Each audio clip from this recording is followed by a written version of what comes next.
Entering the atmosphere in T-minus 10, 9, 8, 7, 6, 5, 4, 3, 2, 1.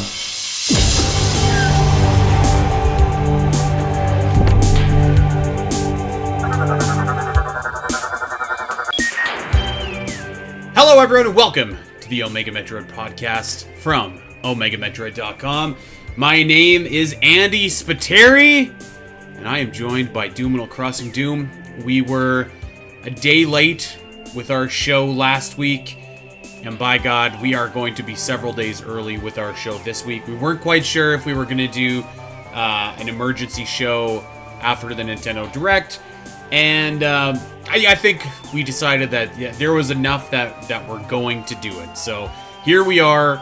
It is Friday, July the 12th, a couple hours after the Direct. How the heck are you? How you feeling? My goodness, I am doing quite fantastic. As I just told you before we started recording, I have been dying to get out of work. I watched the Direct on my lunch, somehow spoiler-free. And my goodness, what a lunch that was, and I cannot wait to talk about that lunch that I had today, because oh boy. Yeah, it was a pretty solid Nintendo Direct, I would say, and we're gonna go over that Nintendo Direct. Before we get there, let's take a second here, because I think that we are maybe going to have a lot of people listening to this show that might not regularly listen to the Omega Metroid podcast. So, what we are, who we are, what we're about. We are a weekly Metroid podcast. Yes, we do a podcast weekly somehow, some way. We've been doing this for almost 6 years now. And we are also a small, I was going to say local, not local, but you get the idea, independent Metroid website as well. So OmegaMetroid.com is our home, and we have guides, we have news, we have walkthroughs, we have years worth of podcast archives there. There are hundreds and hundreds of hours of content of Doom and myself talking about this Metroid series that we love near and dear. We have been, we've been through it almost all. Like, the podcast has been around for the time when there was like no information about Metroid Prime 4 at all. We didn't know if it was still alive, still canceled, still what was happening. So it's surreal that within a couple of months now, it is going to be in our hands and we are going to be playing it. So lots of exciting stuff going on in the world of Metroid. So hey, if you're new to the show, you haven't listened to us, consider checking us out. Subscribe, recommend, all that kind of good stuff. And we'll go over some stuff at the end as well.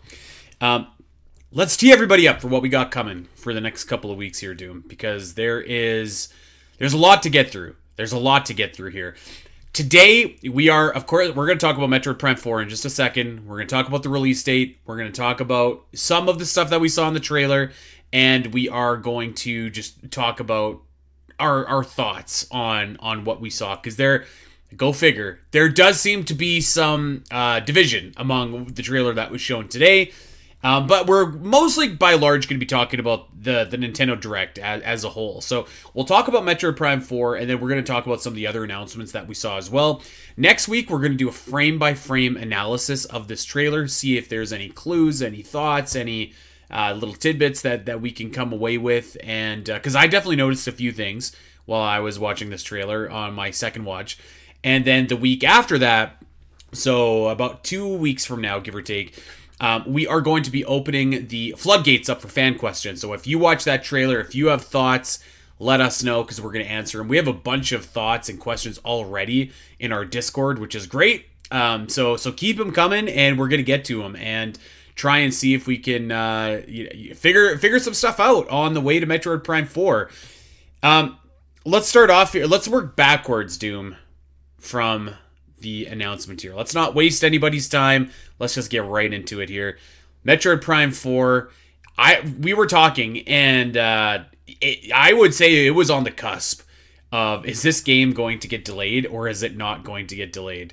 And we were like, well, it's kind of like a toss-up right now. Like, it's either going to release in 2026 or it's going to release in December. I don't know about you. I wasn't confident that there would be a second game released in November, and ironically, there actually ended up being one. So go figure. And actually, ironically, there was a lot of stuff. Like, it feels like these months are really, really packed with game releases, like almost too packed actually. That was one of my takeaways from this. But like, there's a lot of stuff, first party Nintendo stuff coming out here in like the next couple of months. But December 4th is the day. That is the day we are locked in. Metroid Prime 4 Beyond releases worldwide on the 4th of December. Your thoughts? Yeah, I thought this was going to be the November game. That ended up going to Hyrule Warriors. So congratulations, Hyrule Warriors. But yeah, I still felt pretty confident that we were going to see the game this year. Happy that we are. My goodness, what a way to celebrate an early Christmas, if you ask me. Yeah, and obviously we'll get to the trailer itself later. I'm very, very excited to talk about that. But yeah, it's a big relief off our shoulders to finally have that release date set in stone. Like it is here now. There's no turning back. Mm-hmm. There's no more ambiguity from this point forward. Like, this is it. Yeah. I have to say, I wouldn't have minded if it got delayed till March. I know that would have stung for sure, but I do feel like there is a lot of stuff coming out in the next couple of months here, and I don't know if I would have minded that room to breathe a little bit. I also, for whatever reason, and I'm sure that there's exceptions to this, but I feel like most of the time the December release spot isn't like always necessarily the kindest to games. Like it typically you don't get a lot of like your really big titles that release in December. So I don't know what that means for Metroid Prime 4 or not. Smash Bros is the one that I can think of, which is the exception that released in December. But I don't know. That was one of the thoughts I had. What was it? And it's the best Xenoblade 2, best-selling Xenoblade game in the series. Yeah, that's true. That's true. So I don't know what that December release date means. Now, I think like early December is definitely better because you know you can still get the game for Christmas, you can gift it, whatever. I don't even know how relevant that is like anymore in this day and age. It definitely used to be a thing like years ago, but I don't know. I mean, obviously, I'm excited that we're going to be playing this in like 3 months, less than 3 months. But I don't know. I would have been devastated if it got pushed back either. And I will say that this December 4th time period is kind of like a killer if we wanted to see this nominated at the Game Awards. Typically, typically the games that come out in December don't necessarily get a lot of recognition, and they definitely don't get a lot of recognition in the following year because at that time they feel like ancient history. So I do wonder, again, if that has any implication at all on Metroid Prime 4. I don't know what the Venn diagram of people that watch the Game Awards and then go and be like, man, that Nintendo game looked really impressive, I'm going to go check it out is. But that was something that I thought of as well when they were saying the December 4th date. I mean, it would have definitely been cool to see it get nominated for the Game Awards. Like, I certainly was, hyped when Metroid Dread got announced. I think we were all cheering the game on when, they played the theme of Samus during the montage. Like, that was like unreal. And so it would have been cool to see Prime 4 get that. It probably won't now, but I mean, at the end of the day, like, is the Game Awards that? I feel like the Game Awards is more like a sign of the game's relevancy, but not the game in and of itself appearing in the Game Awards makes that difference, if that makes sense. It's kind of like a result of something that's already happened. And so I think, regardless of how Prime 4 does, whether or not it becomes in the Game Awards, I don't think getting in the Game Awards is going to like change like the course of like the game's trajectory or at least by any meaningful amount, I think. I think I probably agree with that. Like, I think that there's probably some degree of like fan that's just like, oh, like, this game's at the Game Awards, I've never heard of it. Maybe I own a Switch, but it's not my primary gaming console. Maybe I'll pick it up. But maybe not. Like, I don't know either. So those were a couple of thoughts swimming around in my head. But I gotta say, like, mostly I was just like really stoked to have Metroid Prime 4 coming. I booked off the 4th and the 5th and the 6th and the 7th and the 8th as well. So I'm going to be diving into it. By the way, we will have walkthroughs for this game over on omegametroid.com as soon as we're able.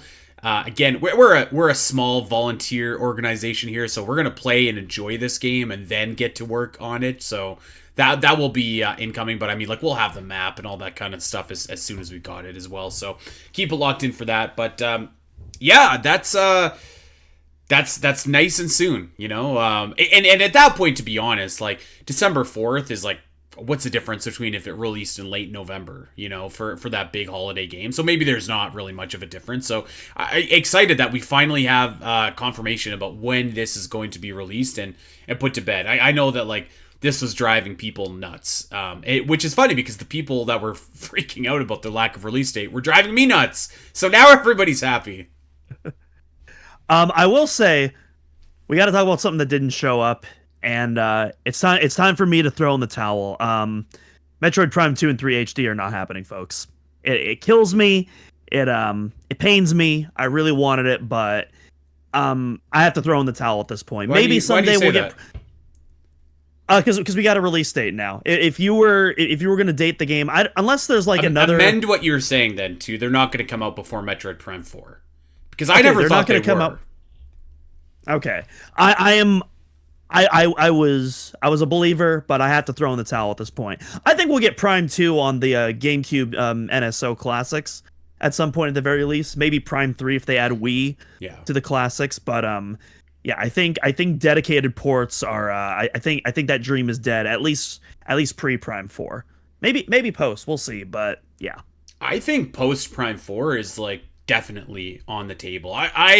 I was always kind of the opinion that, like, releasing Metroid Prime 1 remastered, and then 2 and 3, and then 4 might be a little bit of overkill.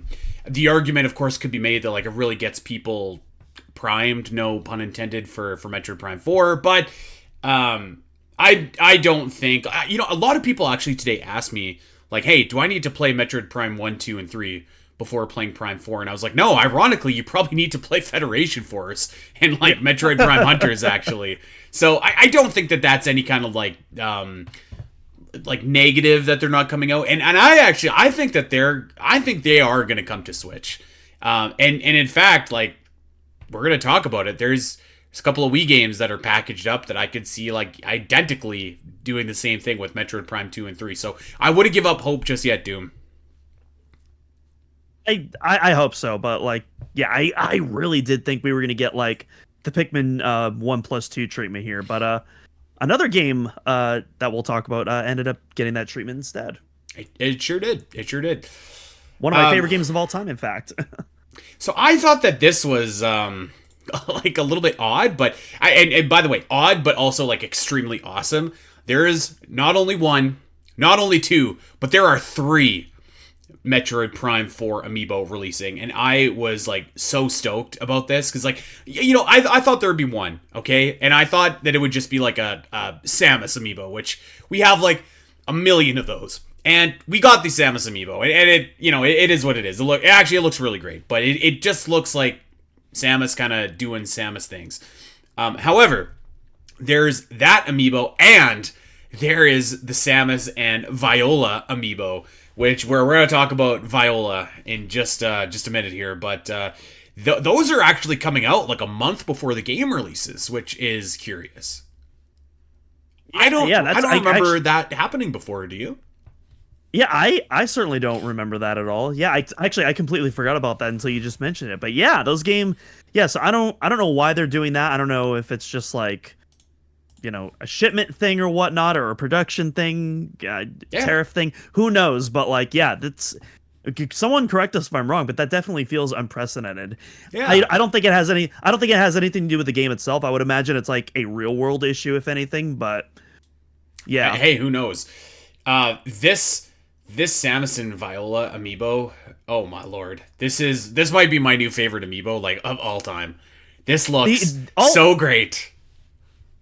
The Silex, I think the Silex one just slightly is my favorite, just because, as I pointed out in the Discord, if you look closely, his foot is crushing a Federation helmet, which is incredible. I love that.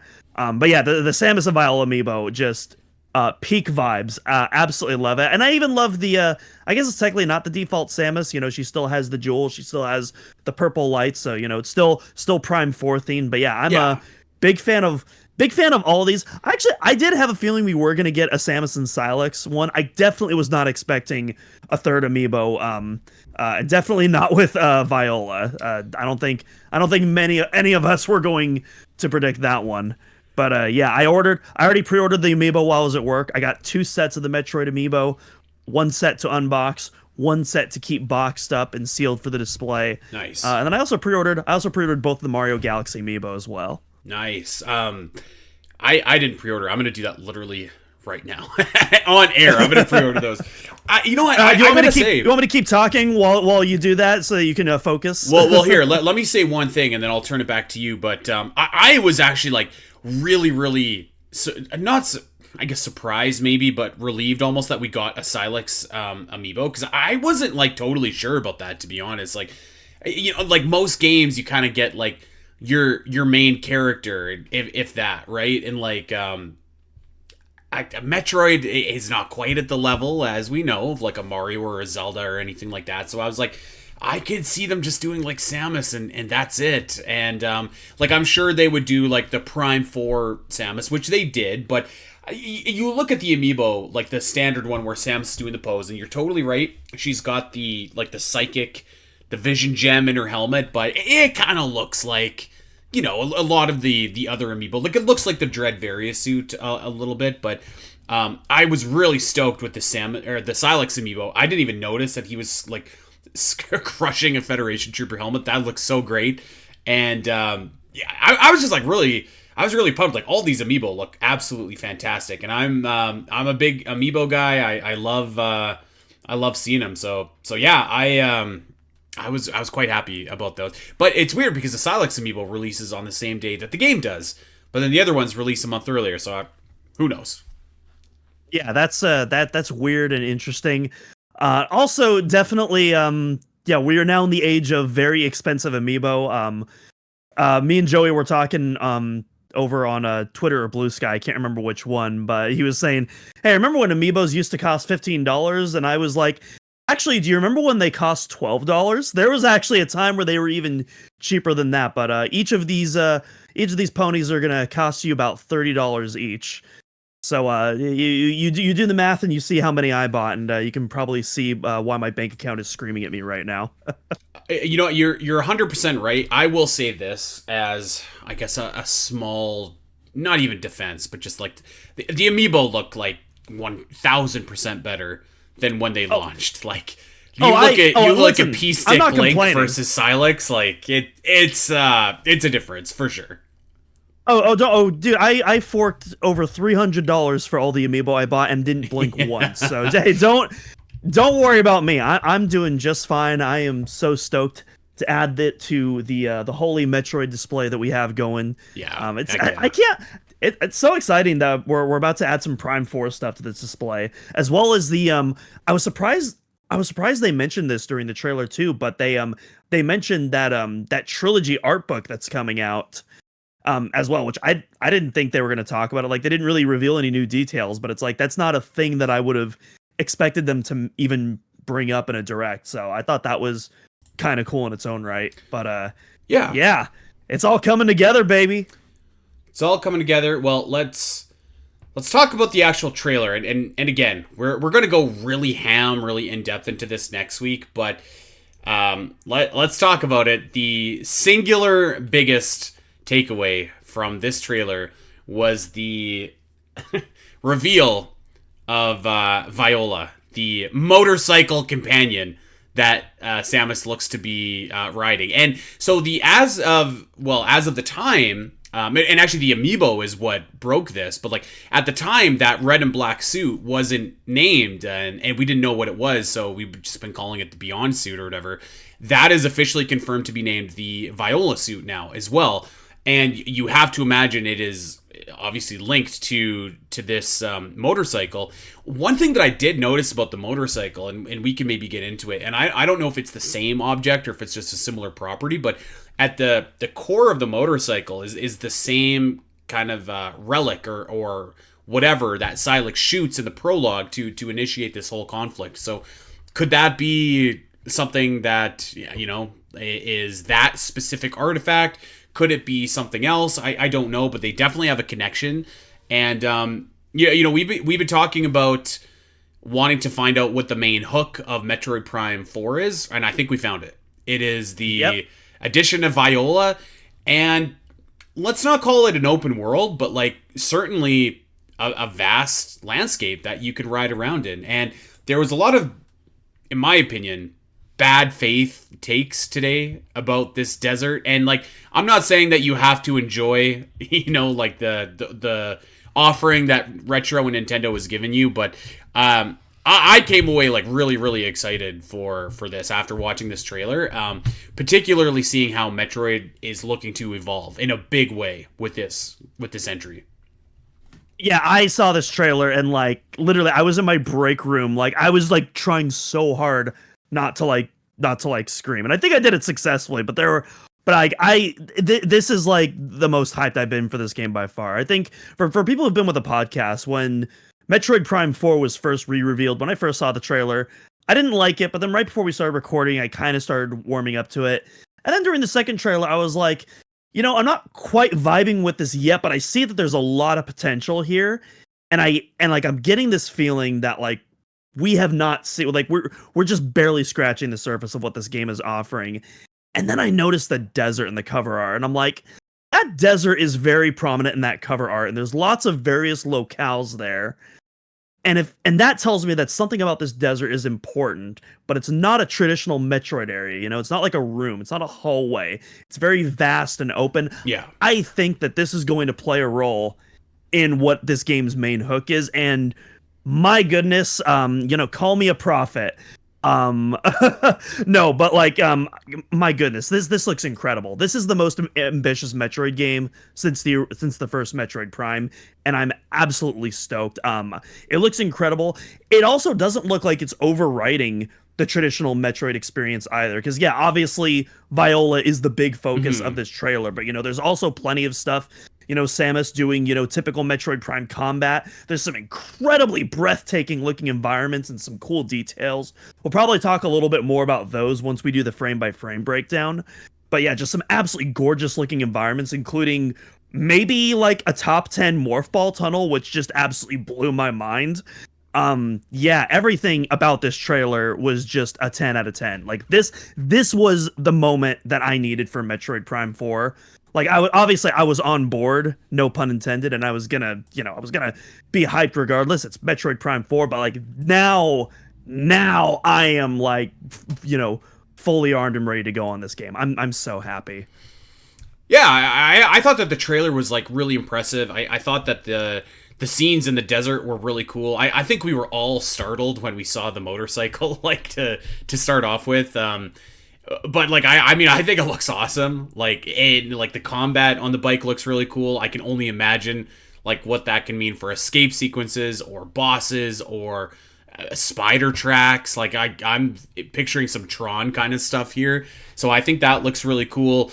I have zero problems with what we saw in the desert. I saw some people saying like, oh well, it looks kind of empty, and it's like, well, it's a desert, dude. Like, yeah, like, and people said the same thing about Breath of the Wild and Tears of the Kingdom, and I don't know about those. I just don't know if I agree with those opinions. So, and that's fine if you have them. I just don't know if I agree with them. But I was like really excited watching the trailer, and just like the quality of like what the game looks like. This looks like just so spectacular. I thought that the motorcycle combat, like in particular, looked really, really good. I was just really excited by like this kind of being different than other Metroid Prime games, right? Like this is kind of what we talked about, where there's going to be like large open areas that we kind of figured might be a break from your traditional Metroid Prime interconnected kind of areas, and I know that some people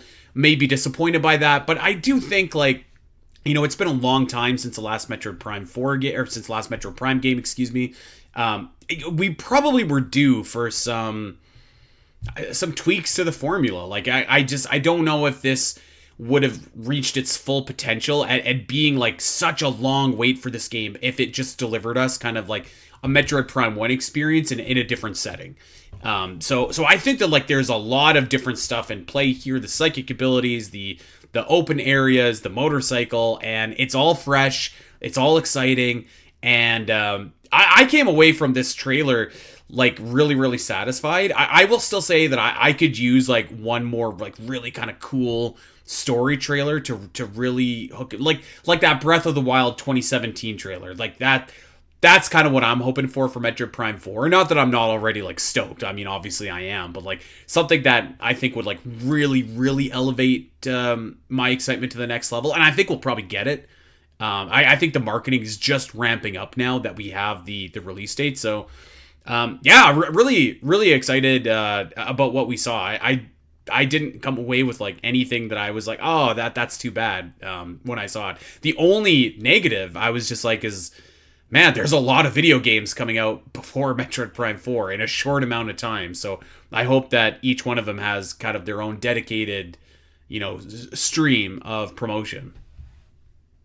I was gonna say the only critique that I had is that I don't know how I feel about the name Viola, but honestly, the more that I've been saying it, the more I'm starting to adjust to it, and it's like, you know what?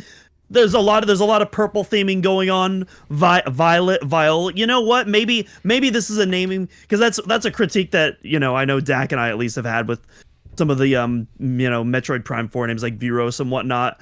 And I was originally going to say the same about Viola, but honestly, like in real time, I think I'm starting to come around to it. And even if I didn't, like, if that was my biggest critique of the game was like, oh, I don't know how I feel about this name, I'll take that. I will take that.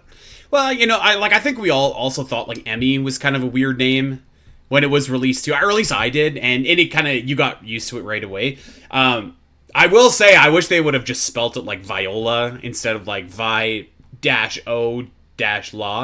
but small critique there as well. And probably just because I wrote it out like a bunch of different times today, writing for OmegaMetroid.com. I do actually want to take a quick second to shout out some of our colleagues at OmegaMetroid.com, SZ and Metroda and Mike over on the social side, and like everybody that was just involved in like today's events and like making sure that everything kind of got out and was out there and reported accurately and sourced accurately.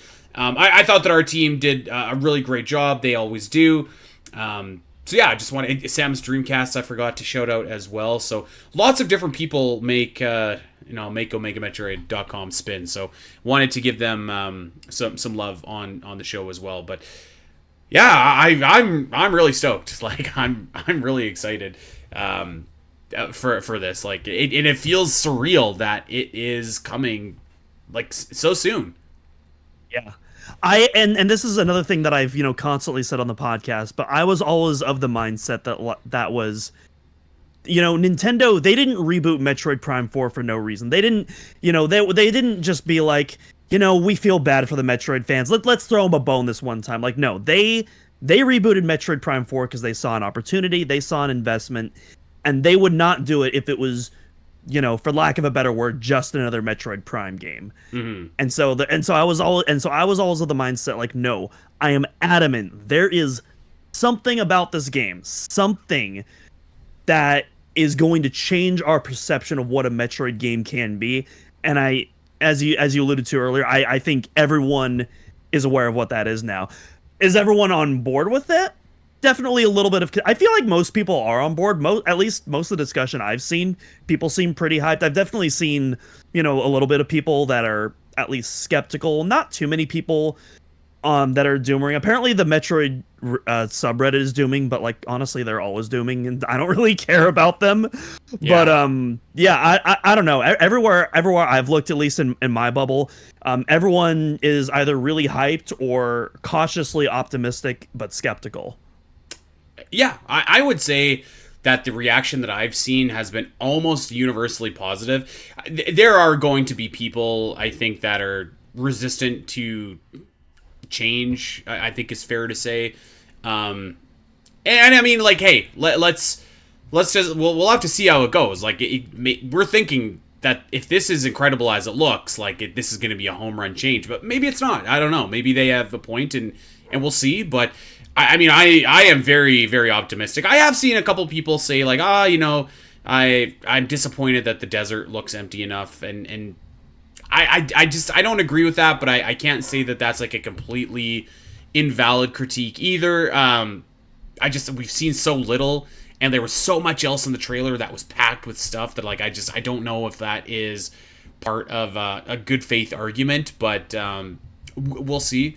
I feel very confident, and like you said, like this game was obviously, the vision I think has been there since the beginning, and like if it wasn't important, the game would have just got canceled and it would have just been shelved all those years ago when development restarted. And I think that this finished product is really going to hopefully like breathe some new life into the Metroid series, because like, I mean, really, it's been a long time since like a Metroid game really like went for it, you know? Like I think Metroid Prime was the last game where it was just like, we're trying something totally different and it's gonna be wild, and maybe it'll work and maybe it won't, and Metroid Prime worked. And now it's like we got Metroid Prime 4 Beyond, and they're going for it, and I respect that, you know, even if it doesn't work necessarily. And maybe, you know what, maybe Doom, you could even say Other M went for it. That's what I was about to say. I would say I think Other M would probably be the last one. Unfortunately, that one for a lot of people didn't really pan out. Technically, Federation Force did too, but that's a little bit different. I think that's different, but maybe you're right. Maybe Other M deserves its flowers here. Federation Force was different, but it didn't go for it. There's a difference there. Yeah, and like you said, who knows? Maybe I personally, Retro has never disappointed me. At their worst, they produce a 9 out of 10s, which is just an absolute banger. This could be their first flop for all we know. I don't know. Mario Kart World was my most anticipated game of the year, and I came out quite disappointed. Metroid Prime 4 could be the same way, but all I can go off of is the trailers right now, and everything that I've seen just has me incredibly hyped. Yeah. So very, very excited. I gotta say, I love Silex's little new getup as well. He's got like the armor, and it looks like he has some psychic stuff going on too. So like, I love that they're building him up. Yeah, he looks great. Man, like I'm all in. Like I think that this is going to be really, really spectacular, and I'm really excited. But my God, is there ever just like an army of video games coming out from now until the end of the year? And like, there are many that I wanted to play, or that I want to play. Yeah, I'm finishing Silksong right now, and I'm like, okay, yeah, we're having a great time. I was thinking like, maybe in October, maybe I'll get Pokemon and play that for a little bit, and like maybe by then Metroid Prime 4 will be out. Maybe it gets delayed until March though, and I was thinking like, I don't know what I'm gonna play for the rest of the year, and then this Direct comes out, and it's just like, bam, Hades 2, bam, Mario Odyssey, or Mario Galaxy, like, bam, Age of Imprisonment, bam, Metroid Prime 4, and I was like, oh my God. And like a Final Fantasy Tactics comes out in 2 weeks. My head was spinning with all of the games, and I need to play at least like Age of Imprisonment for the Zelda cast, and then I have a month to wrap it up before Metroid Prime 4, and I was just like, oh my God, this is going to be insane. Yeah, I remember on our Switch 1 retrospective, the week before the Switch 2 dropped, you know, I talked about how Thousand Year Door was in my honorable mentions, but only because I had only played it, you know, just a teeny bit, but I wanted to come back to the game and play more because I had so much fun with that little bit. And I don't know if I'm going to get to it this year. I'm sorry, yeah. I really want to. It's so good, I really want to, but there's so much stuff. Dude, there's too much. We're drowning in good games, man. It's the best kind of problem to have, but a problem nonetheless. Dude, they kept on announcing stuff in this Direct, and they were just like, it's coming out before the year's over. And I was like, they cannot possibly squeeze any more stuff into this year.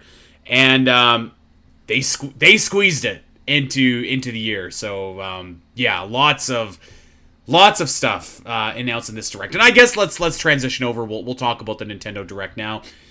So next week, like I said, we're gonna do a frame by frame breakdown of the Metroid Prime 4 trailer, and then I think also like some thoughts can sink in, some feelings and reactions can just like sink in and settle a little bit, right? Because like usually on your first day, you're just like, oh my god, wow, and then maybe like when you're a little bit removed from it, you could have maybe either some more critical thoughts or just stuff that you didn't think of at the time and you got from subsequent watch throughs, but yeah, so we're obviously not done talking about this trailer, but let's talk about the Nintendo Direct as a whole here, Doom.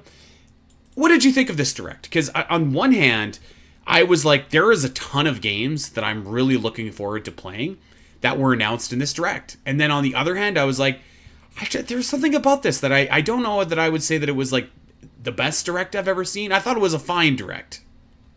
I thought one, it was weirdly paced, and maybe it was just because they kind of combined the Mario 40th stuff with the general Direct, which we kind of predicted would happen, but it felt a little more disjointed than I imagined.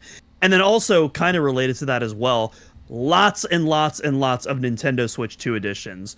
I definitely was not expecting this many Nintendo Switch 2 editions, and it definitely felt like that is, and which I don't mind. Like, I want more Nintendo Switch 2 editions, but it definitely felt like that was, almost taking up some of the space that you would almost like expect like original titles to be announced in. And there was also just some of the stuff that was like for example, we'll talk about this since this was near the start, but like, I was expecting Mario Baseball was going to be the next Mario sports game. It's like, oh no, we're doing Mario Tennis again. And like it looks good. Like the cutscenes look absolutely gorgeous in that game. My goodness.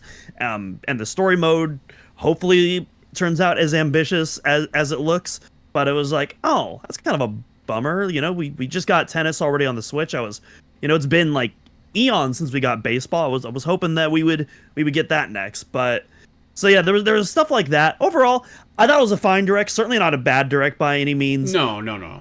But Metroid Prime 4, at least for me, is what just shot it into the stratosphere for me. Like that was, but subtract Metroid Prime 4, and it was like, yeah, that was a fine Direct. Not the worst, certainly not the best either. I think it's like a B for me. Like not a B plus, not a B minus, just a B. Even with Metroid Prime 4, I would say, and maybe like I do think it was weirdly paced as well. I think like for the next 2 to 3 years, you can count on a Nintendo Switch 2 edition of some game being in every single Direct. Like, I would be surprised if that. I think it's going to kind of be like the Wii U ports for Nintendo Switch for a long time, which isn't a bad thing, but I think that's definitely going to be something to pad out these Nintendo Directs. Okay, there is a ton of stuff, so we better start going. I think another weird thing for me, and I won't get too into it, was the final announcement, but we can get there when we get there. Yeah, we'll get there when we get there. Okay, so we started off with the Super Mario Galaxy movie. Kind of cool. I guess that makes sense to do an adaptation of Galaxy. It's one of the more story-driven Mario games that I can think of. I was a little bit surprised that they just like straight up were just like, it's the Galaxy movie. I thought maybe there would be like elements of it, but not like just a actual adaptation. I don't know. Yeah, so the title actually leaked a couple days ago, so I was kind of expecting that, but I didn't expect them to actually like fully reveal it in the Direct. I thought what was going to happen is like Miyamoto was going to come up and be like, "Hey, later in the month we're going to have a Direct for the sequel to the Super Mario Brothers movie where we'll show a teaser." I didn't think they were just going to do all of that within the Direct itself, so that definitely caught me by surprise. That was actually one of the things I was able to catch before I had to head to work. So I basically got all the Mario 40th stuff, and then I had to go to work, and then I saw the rest of the Direct on my lunch break at work. But so yeah, that definitely caught me off guard. Super Mario Galaxy is my second favorite game of all time, so having that loosely based into the film adaptation gets a big ol' thumbs up from me. Yeah, I think you can make the argument that Galaxy is the best. I feel like I say this about Odyssey and 64 and Galaxy, but like I think you can make the argument that like Galaxy is the best Mario game, and I might make that argument. So I think that's really cool. And that's obviously like going into the dual pack, Mario Galaxy and Galaxy 2 arriving on Nintendo Switch. You know what? I will say I think this loses a bit of luster for me just because we already had Galaxy on the Switch as part of the Mario. Yep. But that was like a really horrible port. That entire Mario 35th anniversary was like, we talked about this on the Zelda cast this week actually. Like those ports were horrible. Like they had nothing to them. They were just ROMs. Like no improvements at all. I don't know if I saw a lot of improvements shown in these games. I guess not that you need a ton of them, but like they did say that there was like some storybook stuff that was added. So I mean that's kind of cool, but I can't say that I was blown away by these ports. So just happy that like, you know, Galaxy 2 is like finally being preserved. And at least as of right now, I hope they don't do this, but as of right now, it doesn't seem like this is a limited release like 3D All-Stars was, which was such a bonkers decision. Like, I'm still shell-shocked 5 years later that they actually had the audacity to do that. So hopefully they don't do that this time. But yeah, I still have Galaxy 2 on my Wii. I have it on my PC as well, so I don't care too much, but I'm probably gonna buy it anyways, just because I love Galaxy 1 and 2, and I you know I want them on my Switch. I guess the Switch 2 version also is in 4K. Cool. Sure. But yeah, otherwise I don't think there's otherwise really not much to it. I think a lot of people were hoping that they were gonna re-release 3D All-Stars and then this time like also include Mario 2, maybe as like a, you know, Galaxy 2, maybe as like a paid DLC. Wasn't quite that, and I think that's definitely where the luster loses. I didn't think so either, but it was a nice thought. But yeah, well, yeah. I won't say I'm insanely hyped, but I will say that I am happy that it's here. Yeah. Okay, you mentioned it earlier, Mario Tennis Fever. Listen, I'm not a fan of like the Mario sports games. I just don't know if like I've ever, they're not my thing at all. And I don't know that there's ever been like a truly great Mario. People might say that some of the N64 games were like really, really great, but I feel like in recent console generations, the Mario Tennises, the Mario Golfs, the Mario Soccer, and whatever have you, baseball, I'm sure, they kind of seem like products that are put out kind of like, oh, we need a title to fill in this month, and like doesn't have to be great, it just has to have Mario, make it, put it out, get it done fast.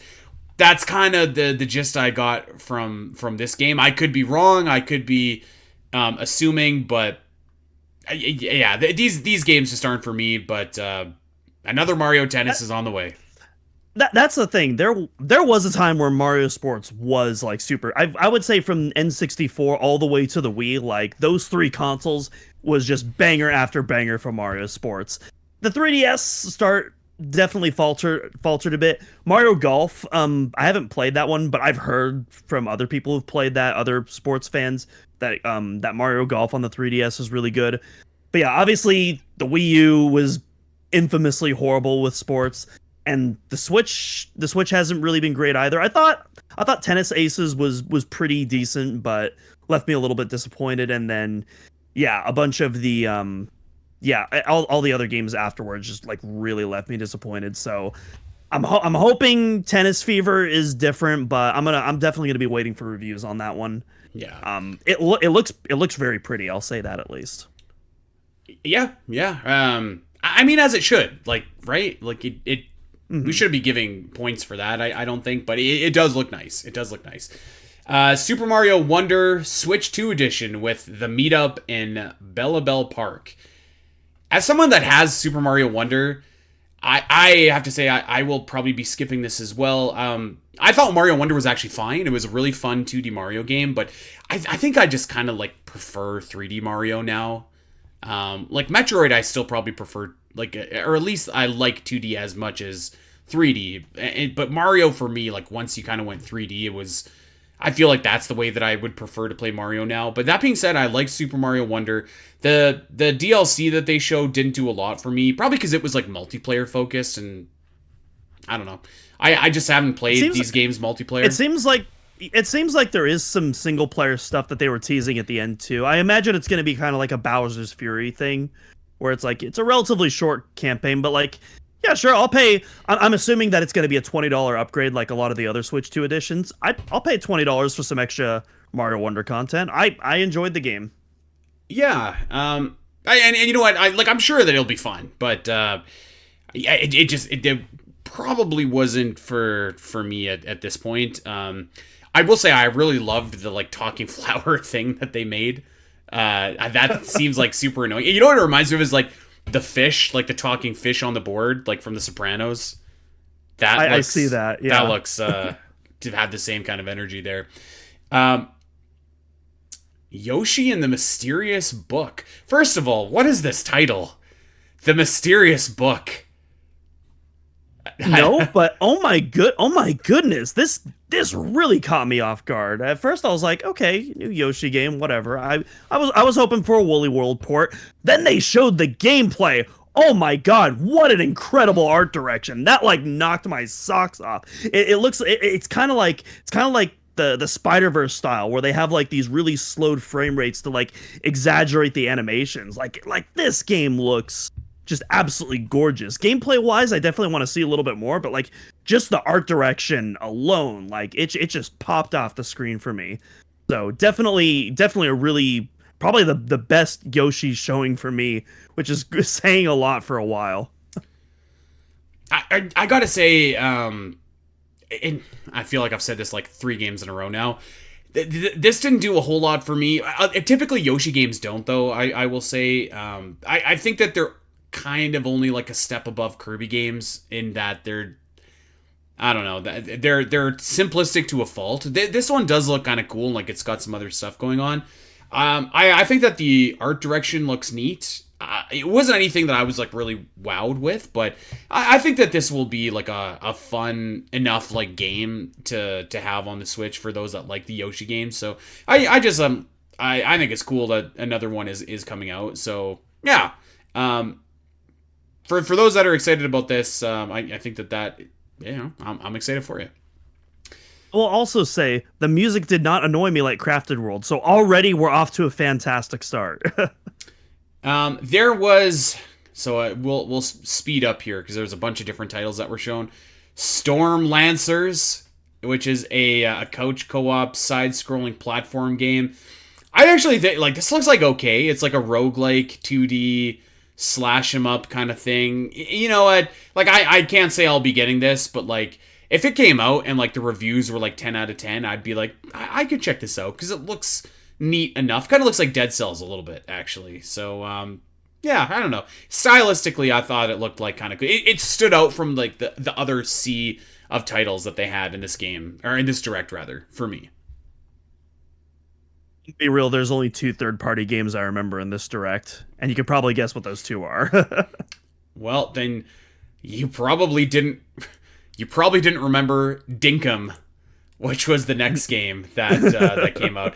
I don't know what this is supposed to be. This is like some GameCube like cozy survival game that's like set in it's like Stardew Valley but in Australia. This looks not good.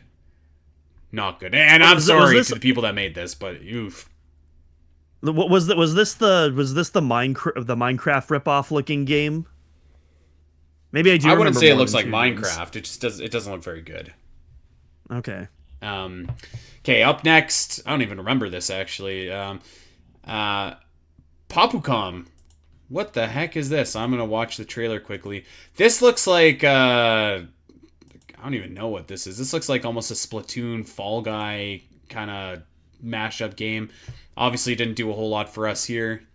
There was a Fall Guys ripoff game that they showed. I do remember that now. I can't remember, but I saw that and it's like, oh, that's totally boneless Fall Guys, which is funny because I feel like there's like 3 or 4 Fall Guys clones out there now.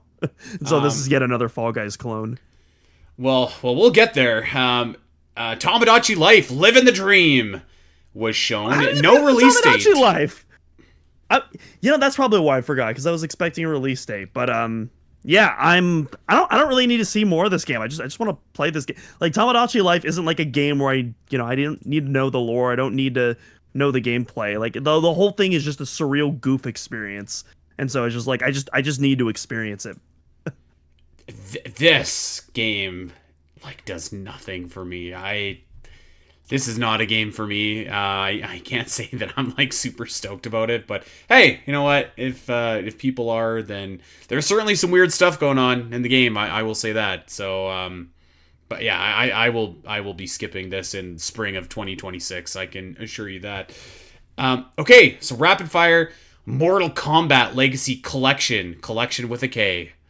And this one actually like cool. looks kind of cool because like you've got some actual like documentary footage, you've got some interviews. Like as far as a collection, I think that looks pretty sweet. Mm-hmm. Yeah, I think this was already revealed before. I don't know if it was revealed to be coming on Switch 2 before this, but yeah, pretty cool collection indeed. Mm-hmm.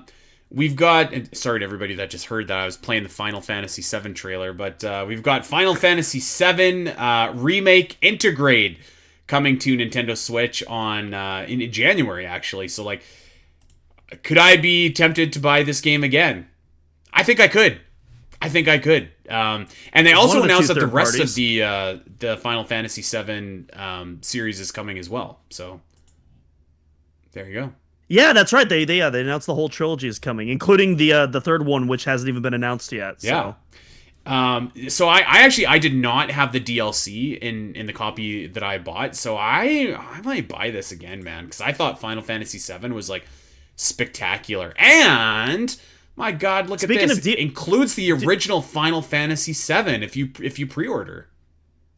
Speaking of DLC, that's actually something we forgot to talk about in Mario 35th. The Donkey Kong is getting DK Island DLC from DK64. We totally forgot to talk about that.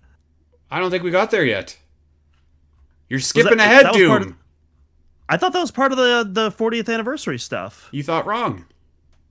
Oh. We'll get there. It came immediately after Metroid Prime 4. That's bizarre. Why didn't they put that in the 40th anniversary? Anyway, sorry. Yeah. It's okay. My bad. All right. Next up, I don't even remember what this is. Linked Banner of the Spark. This arrives on Switch today, so I don't know what this is, but hey, looks kind of cool. It's the animation I will say is really good, but what kind of game it is, I don't remember. Looks like some kind of League of Legends style game. But what I was really excited about is Hades 2. Hades 2, baby, let's go! Now, so cool. Oh my God. Now, Hades 2 is arriving on Switch September 25th. And when they announced it, I was like, you know what? I'm going to wait for the physical copy, cuz the physical copy comes out in November. And I was like, that'll work, because probably Metroid Prime 4 is either late December or getting delayed. And I don't have anything else to play. And I'll probably put like 100 hours into this game. And then Oof. My plans were ruined. But so I'll probably buy the digital version. I am stoked to play Hades 2. And all of a sudden, like, we got Hades 2, we got Silksong, we got Metroid Prime 4. Like, this is a...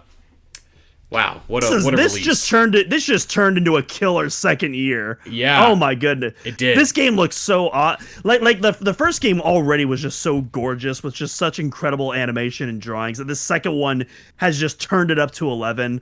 Man, I'm so excited. This looks so like good. And there was so many things that looked like they were like improvements, just like graphically and system wise over the first Hades as well. Like I'm stoked about this game. I could see a world where like this is the game of the year, above Silksong, above Metroid Prime 4. Like that's how good of a game that we're talking here. Yeah, it's possible. So I almost, dude, Kirby Air Riders is getting a second direct. What are we doing? Like, what else do you possibly need to go? This is some haphazard Kirby game, and like it's. I immediately thought of Andy when they were showing off the Amiibos in the direct, and I'm like, oh man, Andy is having an aneurysm right now. You know what? I actually hope that they just contain all Kirby stuff to its own Nintendo Direct, so that I don't have to watch it. You know, listen, I've heard that the air ride is supposed to be fun, but like, for God's sakes, do we need a second? What could you not fit in the first one that was 45 minutes long? 45 minutes. Andy, did you watch that first direct? What do you think?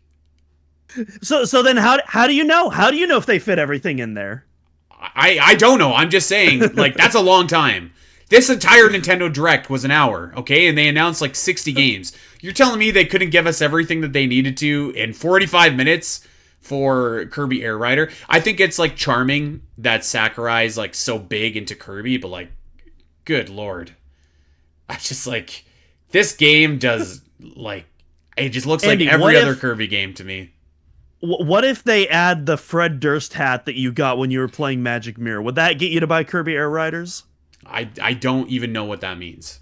I don't know what that means. When you were playing Magic Mirror during the marathon, and you got that power that gave Kirby like the Fred Durst looking reverse cap. If Kirby got that in Air Riders, would you buy the game? No, I don't remember anything about like the final stretches of playing Kirby in the Amazing Mirror, because that game was so awful and I was so tired, and it was at the tail end of the marathon. No, I would not buy this game.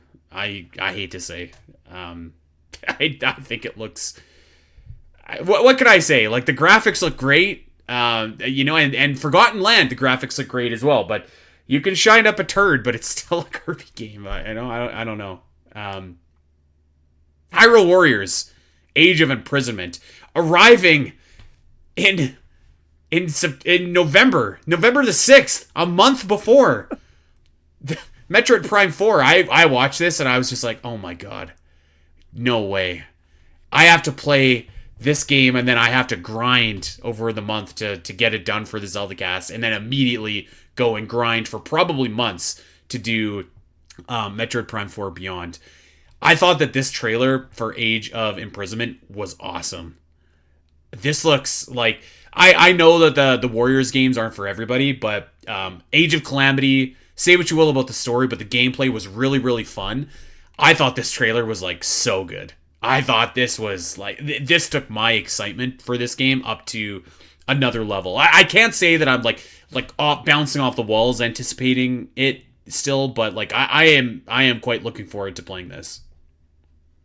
I really wish I was into the Warrior games. I feel like I've tried not just the Zelda ones, but like I've tried like the actual Dynasty Warrior games too, because like they seem like really neat concepts, but they're just a little bit too repetitive for me. Totally. And it sucks. And it sucks because like I see like the love, and especially in the Zelda ones, the love and the fan service that is just clearly they're clearly poured into these titles.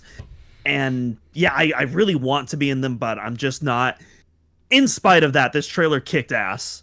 This is a fantastic trailer. So yeah, for everyone that does end up playing that game, I hope the final game lives up or even exceeds that wonderful trailer. I'm with you, actually. Like I think like most of the Warriors games to me are just like repetitive hack and slash. There's nothing there. Age of Calamity, even actually like Hyrule Warriors, like the first one, I thought was bad. Very repetitive. But Age of Calamity, I will give credit, like did enough to differentiate it, and it had like, again, say what you will about the story, but in a bubble, the story was cool, and I think that this game is really going to get by on the strength of its story, which is looking to be pretty cool so far. So I'm excited about that. We'll have a lot more to say about this on the Zelda cast. We'll probably do something similar where we'll talk about the Direct. We'll do a breakdown, and then we will take fan questions. So tune into the Zelda side for that. Dragon Quest VII Reimagined. Listen, of all of the reimagined versions of the 7th game of an acclaimed RPG series that was shown in this Direct Doom, this was my second favorite one. And if there was another one that there was a 7 remake, you know what? There was actually another 7 remake. So this is my third favorite that we saw in this Direct of a 7th entry remake. Yeah, the 7th son of a 7th son. I thought there's something about the Dragon Quest art style, like in 3D, that I think doesn't look right. You know? Yeah, I don't know. I thought this game looked real. I think the HD 2D has kind of played out as it is now. I still think that art style looks really gorgeous. Yeah. And I feel like I at least the most recent one, Dragon Quest 11, I at least think that looks like a really good game with that, that Akira Toriyama art style, but I don't know. This one just with like Everyone looks like a mini me with like this really, I don't know, the faces were just really off-putting to me. It ain't right, as Hank Hill would say. Yeah. You know? Like, there's something That about boy it ain't right. it ain't right. I don't know. I remember, like, I played Dragon Quest XI because I heard it was just like this amazing RPG, and in a lot of ways it was really fun, but I didn't make it through. Like, I shut it off halfway because I was just like, I don't know. It wasn't for me, and I don't know what it was actually, but I just didn't mesh with me, and I have to say, like, this one, I don't know, man. Not for me. How long ago? How long ago was Dragon Quest 12 announced now, and we still haven't seen anything of that? It has to have been like 5 years now, right? I couldn't even tell. I mean, probably. I feel, which is strange because, like, I feel like we see a Dragon Quest game at, like, every single direct, right? Like, it's some remake or some, like, spin-off or something. So, and I'm just like, is Dragon Quest 12, like, is that still a thing? So I that's a series that, like, and I love JRPGs. Like, I love them. They're probably my favorite genre of game. But, like, I never clicked with Dragon Quest, unfortunately. Maybe the 2D HD ones would be the ones for me. I don't know. Okay, did you have this on your bingo card? Pop your acid pill, because here we go. Coming to Nintendo Switch Online, the Virtual Boy. I can't believe this. This might be my single favorite announcement from this whole direct, and I'm not kidding. You know what? That's fair. That's pretty fair, I think. I am going to buy the Virtual Boy headset. I'll probably play like 5 minutes of Virtual Boy games, but like as a collector item, as like someone that never got to experience a Virtual Boy growing up, which is probably like 99% of us. I am so stoked about this. Like, I was watching this and I was like, I can't believe they did it. I can't believe they did it. And I remember seeing like a year or two ago, like a meme where it was like, when is Virtual Boy coming to NSO, cowards? And by God, it's here now. This is like on one hand, this is so absurd and ridiculous and hilarious, but on the other hand, this is also genuinely really cool. Yeah, in terms of video game preservation, right? Which Nintendo is pretty hit or miss on. You cannot tell me there's a single person that predicted that this was coming. Oh my God. Like it's insane in the best possible way. Like I can't say that I'm hyped, but like it makes me very happy that like this is happening. I am excited. I'm hyped. I gotta be honest. My most wanted console to come to Virtual Cons or that to come to NSO that hasn't is Satellaview. And originally I was just like, there's absolutely no way we're ever getting Satellaview games. I don't know about that anymore. I think that possibility actually just got quite a bit stronger after this. I would have definitely picked Satellaview over Virtual Boy in terms of consoles that are likely coming over. So maybe the dream won't be dead. And honestly, Satellaview would be absolutely massive for preservation, just because a lot of that was lost to time because it was limited to digital broadcasts. So having that permanently available on an online service would just be incredible. That I would actually play the heck out of. But regardless, Virtual Boy Nintendo Classics, incredible. I love it. This is just like so good. I think like so incredible. And like what you said, for preservation, like, you know, I saw some people complaining about the price of the peripheral, and it's like, well, yeah, it's kind of like an actual like virtual, but like you're gonna see like the red stuff in it, so like it's probably gonna cost a little bit more. But there also is like the cardboard version as well. So I am like really excited, and I would not have predicted this, but this was just one of those announcements where I was just like, wow. Respect almost, you know, like they were kind of poking fun at the Virtual Boy a little bit. I thought this was great. Yeah, when the outline came on for like a few seconds, I was just in disbelief. I was like, no way. They're trolling. There's no way. But no, they committed to it. They're doing it, and my goodness, that's awesome. I respect it. Now this is the Mario Tennis game that I want to play, okay? The one on Virtual Boy. Maybe we can play on. Maybe we can play against each other online. I wonder if that's a thing. Yeah, you know, I want. Yeah, I have to imagine this has online play with friends, just like all the other services do. Oh my god, that would be too powerful. Technically, Galactic Pinball has a little Metroid cameo as well. So you know, do have a little bit of Metroid coming to the Virtual Boy. So we could then play it at the Omega Metroid Marathon.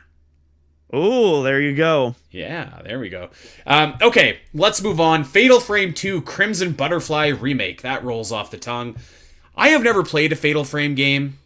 I can't say that this necessarily sold me on playing a Fatal Frame game, if I'm being honest. But, kind of cool. I don't know. Yeah.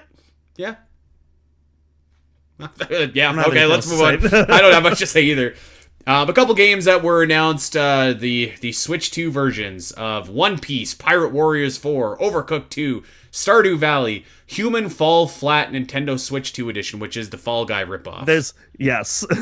Power Wash Simulator 2. I thought this was Fallout when I saw the logo actually of that of this dude, and I was like, oh, it's a side game. Guess not. Suka Game Planet. So I have a story here, okay?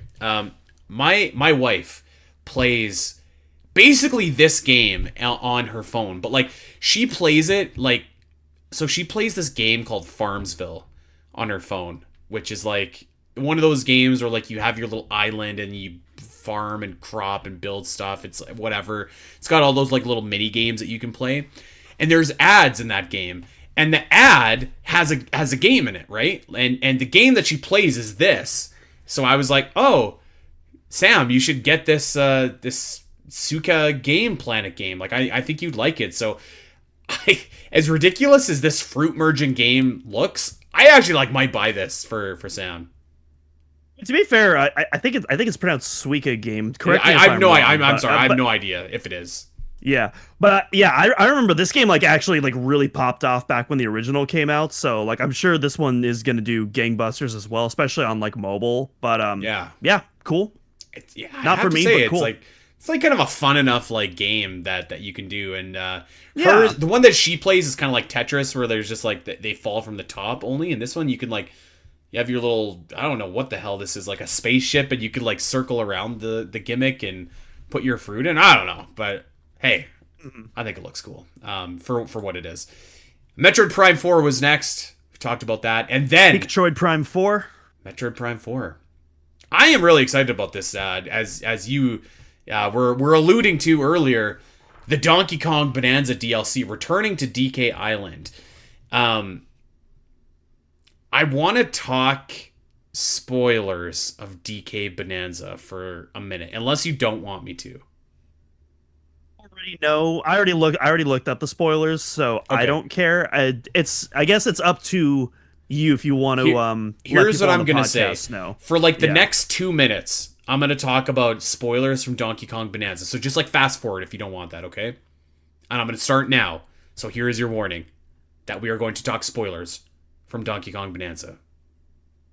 Okay, so at the end of the game, when you see King K. Rool and he comes out and like there's all the classic DK enemies and the Kremlings and stuff like that, that's when I'm just like, man, this is incredible. Like this ending sequence took the game from like an 8 out of 10 to a 9 out of 10, and I was like, this is what I wanted my 3D Donkey Kong game to be. I really enjoyed Donkey Kong Bonanza, but it did feel a little detached from what I was looking for in a DK game at times. I think I'm gonna check this out. Like, depending on how much it is. Like, even though I've got a lot to play, something about just like exploring DK Island, I feel like is really like nostalgic for me. So I think I'm gonna do it. I think I'm gonna to check it out and see. I don't know if I'll spend a lot of time doing like the Emerald Rush or whatever, but I do have interest in just like exploring the world of DK Island, I will say. Yeah, this looked great. That new arrangement of the DK Island theme with all the orchestral instruments, Chef's Kiss, absolutely perfect. Grant Kirkhope would be proud. Yeah, this looks fantastic. Obviously, I still got to play DK, and man, this year it's making it very, very difficult to get around to that game. I'll tell you, but I really do want to play it. I'll probably grab the DLC because that'll probably be out by the time I get to it as well. So, Mm-hmm. yeah, looks great. It looks really great, and it looks really faithful to DK Island as well. So very, very cool DLC. That I was kind of thinking that DK would probably get some DLC, but I didn't expect it to release like right away. Actually, I thought maybe it'd take a little bit of time, but here we are. Okay, next up, we have got Pokemon Pokopia, which is like Pokemon Animal Crossing with Pokemon. I think I tuned out during this part of the direct. I remember it, but I was like, okay, this ain't my thing. I can't say that it's my thing either. I know for sure Allison Aletha is going to be like so jazzed about this on Sunday and want to spend a bunch of time talking about it, and I'm going to be like, yeah, cool, yeah, yeah. But hey, you know what? The Animals Crossing Stardew Valley like cozy resource games like have never really been my thing. But I know that they're super popular, and like I think this is gonna be like a hit. Actually, like I could see this being a huge game. Oh, I would be shocked if this wasn't a huge hit. Like I feel like both of those audiences have a big Venn diagram together, and this is like a really probably a really smart crossover. So Pokemon already makes a ton of money. I'm sure this is also going to make a ton of money. Happy for the people that are into it. Pokemon Legends ZA. This game looks awesome. I'm just gonna say it. This game looks incredible. I don't know if I'm gonna have the time to play it. I hope I have the time to play it, but man, this looks, I think, really cool. Mega Evolutions are back. I really love that. We got a whole bunch of new Mega Evolutions, including for Chestnut and for Greninja and for whatever the Fox Firestarter's name is, who I can't remember. Dragonite got one, which is pretty cool. The first Legends, say what you will about the graphics for it, and I think that you could probably say a lot about it, but man, I think this game looks really, really great. And they announced the DLC where you've got, my God, you've got Mega Raichu. Let's go. So Pokemon's not my thing. I'm probably the only 90s kid that never got into Pokemon, but I always thought Raichu looked cool, so I did kind of like pop off when I saw the Raichu evolution. I was like, yo, oh, that's cool. I think a lot of people on that aren't like Pokemon fans, and I would say I'm a Pokemon fan. A lot of people that aren't, though, like really dogged on the Pokemon during like Pokemon games during the Switch life cycle, particularly with Arceus, particularly with like Scarlet and Violet. I haven't played Scarlet and Violet yet, but I did play Sword and Shield, and I did play Pokemon Legends Arceus, and like I can tell you, like, yes, those games definitely had their drawbacks, but like they were the most fun Pokemon games in years, like generations, I might suggest. So like, I thought Arceus was pretty well received. I think it was, at least in my bubble. Well, I think it was, but like I think a lot of people were just like, this is ridiculous. This game is low effort and like looks terrible, and there's some validity to that. But like on the other hand, it was really, really fun. So, you know, say what you will, but I think Pokemon is kind of on like the upward in terms of like where those games are going. So, okay, oh my God, Danganronpa. Danganronpa. I just butchered. Did I butcher that? You did, but honestly, a lot of. It's like what's the genre called? It's when you're doing the it's kind of like the Famicom Detective Club games. I can't remember a visual novel. What genre? Visual novel. Thank you. Yeah, okay. it's like a visual novel murder mystery type of game. I've never really played it before, so I don't really know what it's about, but I know that it involves a lot of murder, and the bear is kind of like the grandmaster of it all. It's kind of almost played out like a game show, I think, but don't quote me on that for people that are fans. I've never played the game, so I don't know, but yeah. Okay, well, I like visual novel games, actually. Maybe I'll check it out. Mm-hmm. This next one, Doom was really excited for. He told me he's going to be lining up for it day one. Dynasty Warriors Origins. And we've got DLC, by God. There you go. It's a weird way to spell Pac-Man World 2 repack, but sure.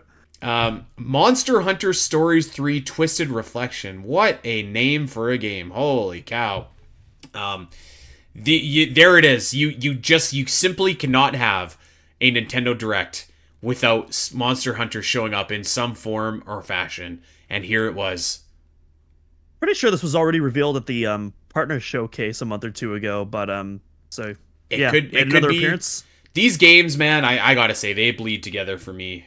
Much like not Dynasty, well, kind of Dynasty Warriors actually, but Dragon Quest. There's something about them where it's just like they all look the same to me, and I'm sure I'm annoying fans of the series here, and I don't mean to, but what can I say? I tried Monster Hunter Rise solo, and I thought it was kind of boring. From what I've heard, though, these games are meant to be played co-op, and it's the co-op experiences that elevate it. Yeah. So I think I have to really like give it an honest try with someone else. My roommate is really into the Monster Hunter games, so maybe I could do some co-op sessions with him, and maybe that will make me see the light. But until then, haven't really felt it. Okay, we got a bunch of third-party games here. We don't need to talk about any of them because I don't think any of them are really worth talking about. Maybe Persona 3, I think, has its fans, but I've never played a Persona game. I've heard I would like them, but I never have. So I actually really want to try. I briefly played Persona 5 on my friend's Steam Deck, and I actually had a bit of fun with that. So okay, that might be the next turn-based RPG I try. I don't know. Probably not for a while though, given how this year's going. But next up, so I got to tell you, actually, Doom, I was like super stoked because I saw this intro for the next game, and I was like, my God, these crazy bastards. They're remaking Eternal Darkness. And then it was Resident Evil 9, which actually like looks pretty sweet as well, but yeah, Resident Evil Requiem is coming out. Is this game out already on other consoles? I have to admit I'm not sure.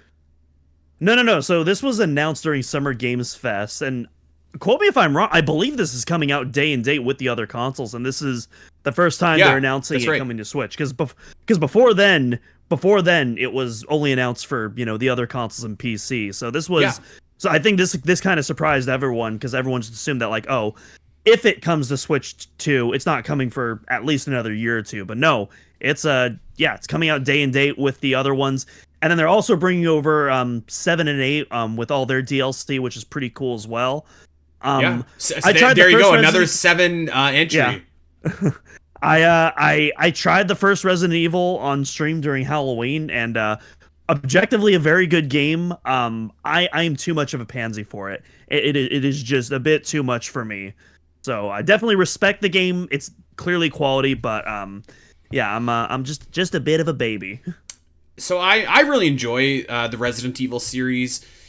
I do have to say, like, I fell off after... So Resident Evil 5, I thought, was not great.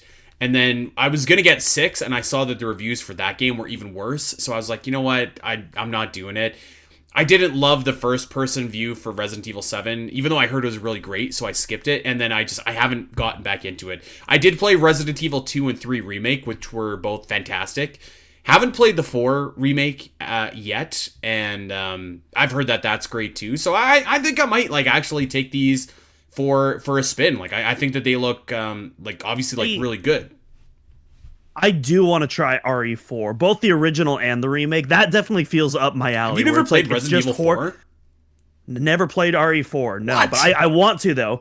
It feels like right up my alley. It's like, yeah, it's got horror elements, but it's also like super cheesy and campy, and it's like, hell yeah, that's. Well, you know what the thing about jam Resident right Evil 4 and 2 is, to be honest, is that they're Metroidvanias. Like, oh, okay. Like definitely 2, maybe to a lesser extent Resident Evil 4, but like there's definitely a lot of Metroidvania elements in that game. But Resident Evil 2 is definitely something you should play. Although it is like probably the creepiest of the Resident Evils, I might suggest. Yeah, okay. So, well, maybe we'll do some character development before we start that. But like RE4 is one that I've definitely wanted to check out. It seems a little bit more palatable for me, while still not being horrorless, if you will. Well, we ended off the Nintendo Direct. One more thing. And you had some thoughts about this, but I'm just going to come right out and say this game that ends off the Nintendo Direct looks fantastic. Fire Emblem Fortune's Weave. Dude, I know I don't think you're much of a Fire Emblem guy, but like this looks so good. The combat looks good, the world looks good, the characters look good, the story seems cool. Looks like there's some tie-in with Fire Emblem Three Houses, that is, as you can see at the end. I'm pumped for this. This will be a day one purchase for me. Like Fire Emblem, I feel like has just been on this insane run since Fire Emblem Awakening in 2013, where like pretty much every game has been awesome since then, and this does not look any different. I'm really stoked about this, and a bold decision too to have it close the Direct. Like that's really kind of like a big vote of confidence in Fire Emblem. I was gonna say this one's probably my fault because after Fire Emblem did not open the Direct and it wasn't in the middle Direct, I was like, okay, this is probably going to be something that I'm gonna be super into, and it's like, oh, it's Fire Emblem. Which, not to say Fire Emblem is clearly an incredible game. Three Houses performed well. It reviewed incredibly well. Eventually, I'll probably try Fire Emblem, and I'll probably be really into it. But I haven't really tried it yet, and so I don't really have that attachment to it, other than playing Marth and Roy in Smash Bros. Mm-hmm. But that's fair. But yeah, that's fair. And again, I don't want to say because I know for a fact tons of people were popping off. I know you were definitely popping off during this announcement. This is more of a me problem. Like I went in expecting like, oh dude, 3D Mario time. Here we go, baby. Or maybe we're gonna get like Luigi's Mansion 4 or something. And it's like, oh, it's Fire Emblem, which is still great, just not my thing, or at least not my thing yet. I feel like I played Donkey Kong and like I'm good for 3D Mario for a while, if I'm being honest. Like, but yeah, it's been a while since the last like big Fire Emblem game. Like the last one was Fire Emblem Fates, which is like at least 5 years old now by this point, maybe, or something like that. There was Engage. Engage. Right? I'm sorry, Engage. That's what I'm thinking of. Fates was on the 3DS. But yeah, like I'm really excited for this. I know like the Fire Emblem isn't like everyone's cup of tea. I mean, like arguably it's like a smaller series even than Metroid, which is like kind of funny because Metroid never got to close a Nintendo Direct where like Fire Emblem did. Not Prime 4 when it was re-revealed. That closed the June Direct last year. And also I would argue, Prime 4 last year was the final announcement in the June Direct. That was the one more shut thing. My mouth, yeah. I will say Fire Emblem is at least on par, if not bigger than Metroid, though. Like, the last few games on average have sold more than Metroid. Three Houses, it's at 3.6 million, I believe. Dread's at 3.2, 3.3, so they're pretty comparable. I definitely would not call it a lesser series, and it has, I would say, like, it has a pretty big community. It definitely has a pretty big community. I will say like Three Houses might be the most successful Fire Emblem game we'll ever get. I mean, I don't know, actually. We'll see what this game brings, but they're like that to me is like the biggest Fire Emblem game for sure. But the Fire Emblem has also had a lot more consistency in terms of its releases in the last like decade plus, so that obviously helps as well. But yeah, I'm really excited for this game. Like I don't know, because I know you're not like a big RPG guy. Have you ever played like a tactics RPG game? So that's the thing. I've slowly been getting into them. Well, like, granted, I've only really played 1.5 RPGs. Like, I freaking loved Super Mario RPG. That was incredible. Again, 1,000 Year Door, what I've played so far, I'm absolutely loving. Might even top Mario RPG by the end, but I'm not even like a third of the way through that game yet, so I'd still got plenty more game to play. Right. But yeah, granted, those are only Mario RPGs. I haven't really played anything outside that Mario experience, but like and now a that tactics RPG is a totally different animal than like a JRPG. And then I did play a little bit of Persona 5, like I was saying earlier, which again, I thought, oh, this is pretty fun. I'm digging this. So I am definitely more curious to try turn-based RPGs now than I would have been like 3 years ago. Mm-hmm. And so, yeah, which is really exciting because, I mean, there's, like this incredible, there's so many storied hits and, underdogs and whatnot to try out. And so it's this whole other realm that I just haven't experienced. And yeah, I'm excited to eventually get around to that. So Fire Emblem is definitely going to be on there at some point. I can't tell you when that's going to be. my backlog, it's 300 games and growing each day. But yeah, I do plan on trying that at some point. And honestly, Three Houses would be a great place to start because it's accessible and it's got like kind of a lot of what you're looking for in Fire Emblem, but it's still like can give you that that experience that like the hardcore people I think really love. So, and it's almost like it's got some Harry Potter to it too, where it's just like you can pick your house and there's fun little things that happen. So, very very cool game. I thought that this was, you know what, like as we talked about it, like I thought it was a fine direct. Let's go B plus because like I'm really looking forward to Fire Emblem. Hades 2, I think is like awesome. Beyond looks amazing, obviously. Age of Imprisonment. I guess I think what was missing from here is just like a new game that was announced that I was really stoked about. Because like we got a lot of information about games that we knew about, but Fire Emblem aside, the new games that were announced here, like your Yoshi or your Mario Tennis or your, I mean I don't know what else, just didn't quite stir the drink for me. But I mean the Virtual Boy was awesome. The like that was bonkers. And there was like a lot of really cool stuff shown as well. So I maybe this is a B plus direct. Yeah, I think this is just above mid-tier, I think. Yeah, maybe even like a bit above mid-tier, like a decent bit above. Like the Metroid Prime 4 trailer was awesome. It was the Prime 4 trailer. To say that was my highlight almost feels like an understatement at this point. That trailer just straight up blew me away. I mean, that was a great trailer. I respectfully like completely disagree with everybody that was disappointed by like the desert in this trailer. I think it looks spectacular, and we will talk more in depth about it next week as we kind of go, frame for frame to see what we can learn about Metroid Prime 4 Beyond. So there we go. Any final thoughts on the Nintendo Direct, on any other information that was shown today? Anything you want to, I don't know, put into the world before we get out of here, Doom? No, I think I'll just save all that for next week. Well, there it is then. You know what? The only other thing I want to say, and I'm going to say this again next week, I love the transition from the bike to first person. That looks so good. Yeah. So that good. That looks sick. Sorry, awesome. I had to say it. I'm watching the trailer right now and like, holy cow.